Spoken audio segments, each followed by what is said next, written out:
Back to my channel. ఈరోజు ఈ వీడియోలో కుక్కర్లో పెట్టిన పప్పు పైన పొంగకుండా ఉండాలంటే ఏం చేయాలంటే, ఫస్ట్గా కుక్కర్ తీసుకొని అందులో పప్పు వేసేసుకొని ఉప్పు, కారం, పసుపు, పచ్చిమిరకాయలు అలాగే టమాటాలు వేసేసుకోవాలి.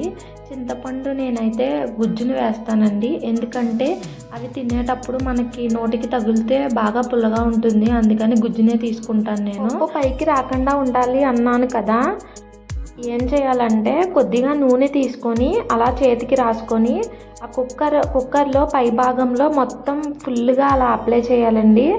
నేను చూపిస్తున్నాను కదా, సేమ్ అట్లానే పై భాగంలో మొత్తం అప్లై చేయండి. నాకు కుక్కర్ అంటే చాలా భయం అండి, అందుకే నేను కొంచెం దూరం నుంచి తీస్తున్నాను. చూస్తున్నారు కదా, అసలు పైకి అయితే రావట్లేదు. నేను అయితే చాలా మెత్తగా నలిగిపోతుందండి కాలితే. మీరు కూడా ట్రై చేయండి. నాకైతే అస్తమాను పొంగిపోయేది. నేను మా చిన్నమ్మని అడిగితే మా చిన్నమ్మ నాకు చెప్పింది. నేను అవునా అని నిజంగా ట్రై చేశాను. ట్రై చేస్తే ఖచ్చితంగా పైకి అనేది రాలేదు. మీరు కూడా ట్రై చేసి నాకు వచ్చిందో లేదో కామెంట్లో చెప్పండి. Please subscribe my channel.